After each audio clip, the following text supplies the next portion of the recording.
Tack Marcus. Ja, då är det dags att prata lite grann om investering och etablering och vad det är vi har gjort under 2021. Där är ju en intressant fråga av många olika anledningar. Vi har ju levt i en pandemi och jag pratade i dåtid för att just nu så är vi i början på 2022 och det har äntligen släppt. Och just den där skälvande undran över när släpper pandemin tycker jag har präglat vårt arbete under 2021. När vi ställde om år 2020, då var det många som just fokuserade på att ställa om och det påverkade hela branschen och mötesstrukturen.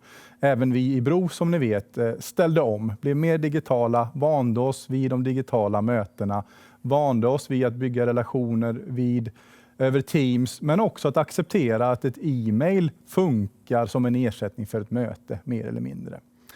Under 2021 så har det varit ganska så påtagligt, tycker jag, att alla, inklusive jag själv, har gått och väntat lite på släpper det inte snart. Och det har präglat, tycker jag, sättet som man har mötts på och tagit initiativ till. Vi hade tidigt på året en mässa bokad som ställdes in i Hannover, Tyskland. Men den mässan som blev av sedan till hösten, Expo Real, den blev av och dit åkte vi. Visserligen med pandemipåverkan när vi väl var på plats, definitivt, men det var en mässa på plats.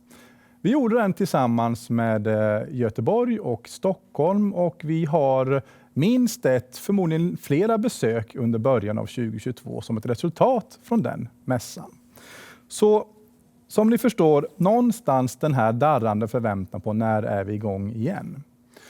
Under andra halvåret, eller det sista halvåret av 2021, så brakade loss, är väl att ta i, men då började det lossna. Folk hade vant sig vid vad man ville göra.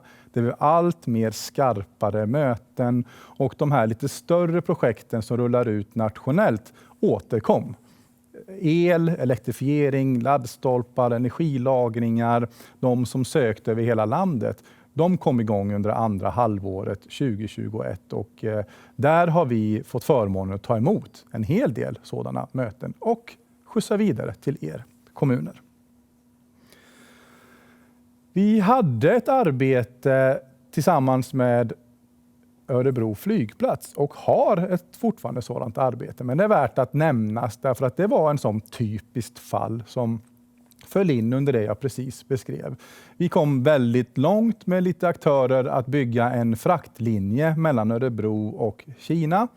Och vi kom så pass långt att vi var nere på detaljnivå av teknisk utrustning och hur det skulle gå till. Och sen tog det tokstopp med kinesiska restriktioner på gränsen. Så det fick vi pausa för att förhoppningsvis återta under början här av 2022. Men det tycker jag kan stå som en symbol egentligen för hur det där var. Och som jag sa, någonstans så har det börjat lossna senaste året 2021. För att då inte sitta helt still och vänta på ingenting så har vi upparbetat ett samarbete med kollegor i England som utifrån bakvattnet eller vad ska man säga konsekvenserna ifrån det berömda Brexit söker brittiska bolag som vill expandera ut i Europa och framförallt Skandinavien. De gör på månadsbasis ett regelbundet uppsökande arbete för våran räkning och det är också någonting som vi väntar lite grann på nu att skörda resultatet utav. Så våran lead-generering har inte stått still. Vi påstår tvärtom, den har ökat.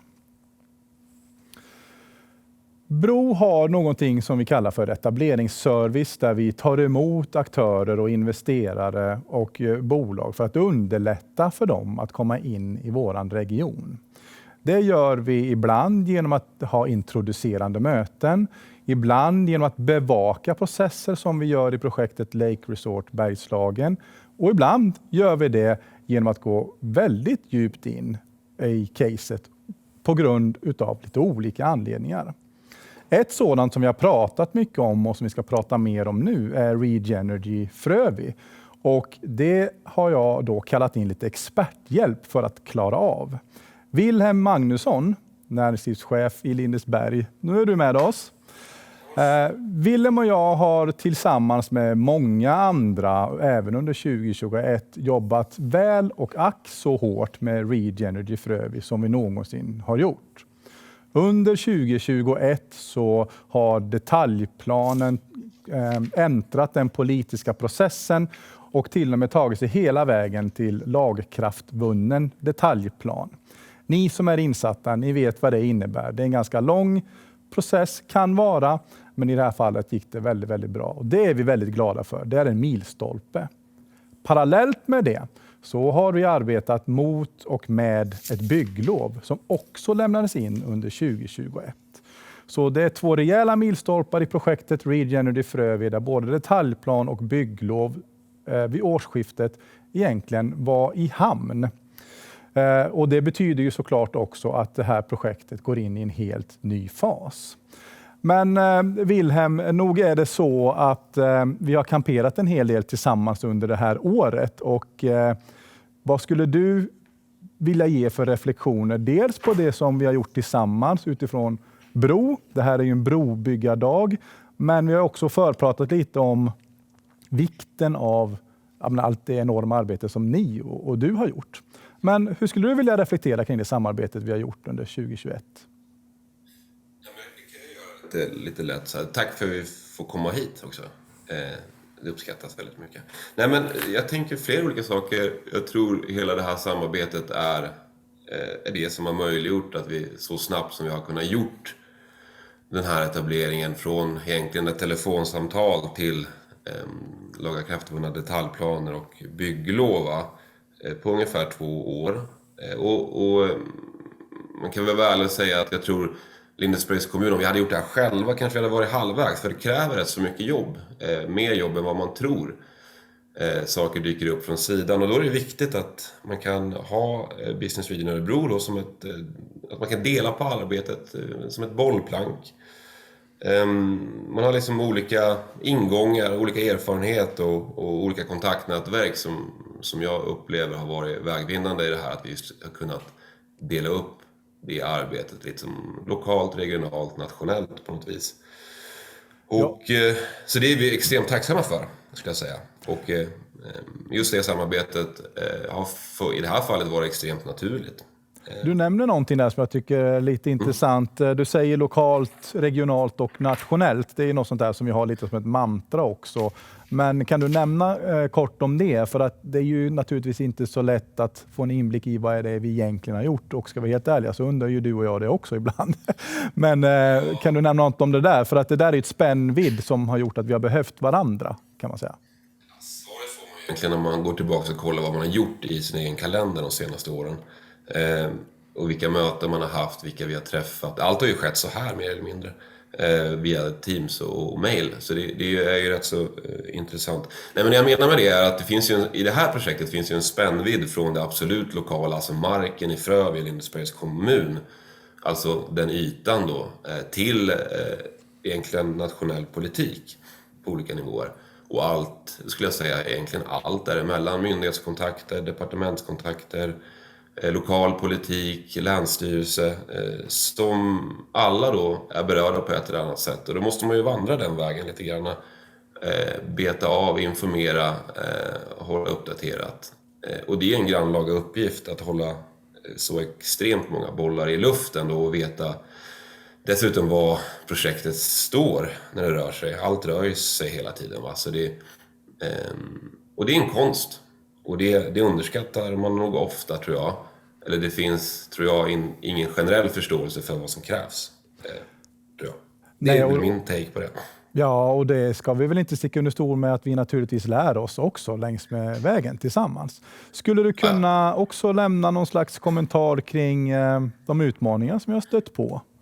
Och som vi kanske behöver ta vidare på lite olika sätt, inte bara i Lindesberg utan i kommunerna i allmänhet.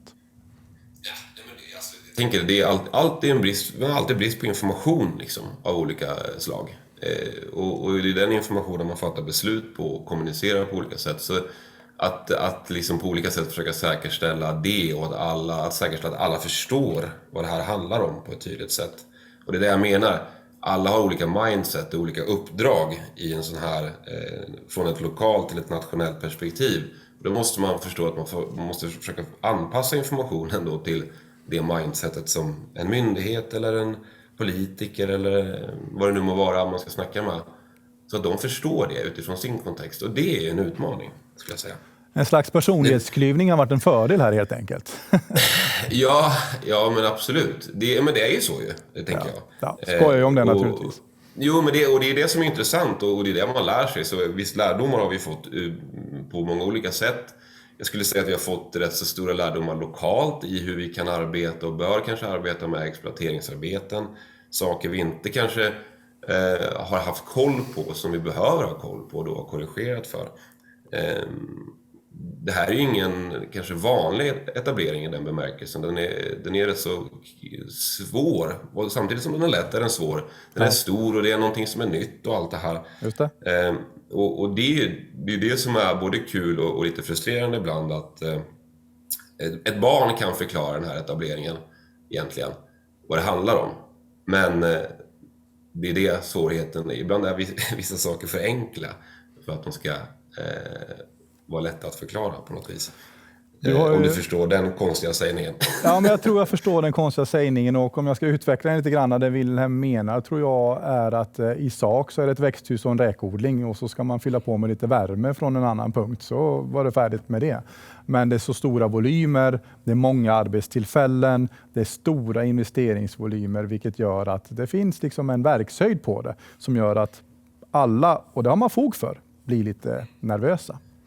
Har du något sista ord, höll jag på att säga? Det låter lite väl dramatiskt. Jag vill ändå lyfta Lindesbergs kommuns arbete här. Absolut. Och det är samhällsbyggnadsförvaltningen och samhällsbyggnadsförbundet. Alltså de som jobbar med olika tillståndsfrågor, bygglov med mera. Och även de som håller nu på att planera genomförandet. Det utför ett extremt bra arbete, måste jag säga. Så det går ju verkligen framåt och det finns en samsyn om att det här ska vi ro i hamn på ett snyggt och lugnt och tryggt sätt. Och det tycker jag att vi bevisar i det här arbetet vi håller på med nu. Så det känns tryggt för mig då att veta att jag har en fallback på kunniga människor i min egen organisation. Jag tycker det är värt att säga. Så en stor eloge till de människorna som gör det viktiga arbetet. Mycket bra, det ska verkligen inte underskattas, precis som du säger. Och som ni vet då, det vi pratar om här är alltså nu strax över 220 arbetstillfällen i Lindesbergs kommun. Och för er som kanske undrar eller om det har varit otydligt, så har vi nu alltså ett bygglov och under första kvartalet 2022 så kommer spaden hamna i marken. Det gör också att vi i Bro kommer att göra exit ur projektet vad gäller byggnationen. Men visst är det så, Wilhelm, att vi kommer att fortsätta arbeta tillsammans med vissa frågor som vi också ska ta vidare tillsammans. Självklart. Nej, men det här är ju på något vis en början på någonting som vi ska fortsätta med. Det är inte slut för varken mig eller Lindesbergs kommun och säkert inte Bro heller i det här projektet på olika sätt framöver. För Lindesbergs kommun är ju det här extremt bra med en första etablering på ett nytt industriområde i Frövi. Vi ser ju alla möjligheter att bygga vidare på den här typen av etableringar. Vi har redan intressenter. Det här är ju ett projekt som medialt når bra framgång och folk läser ju fortfarande tidningar, va? Och då ringer det i luren och man undrar vad som händer. Ja. Och då har ju vi en plan för det. Och det känns tryggt och det är kul, för vi tror nog att investeringar och etableringar lockar andra. Eller det är tydligt att det är så. Så det känns roligt. Så etableringen i sig skapar även fler möjligheter. Vilket är väldigt kul och spännande. Det ser vi fram emot att ta tillsammans framåt. Tack snälla, Wilhelm. Tack själv. Och tack så mycket från oss här då på Investering och etablering för nu.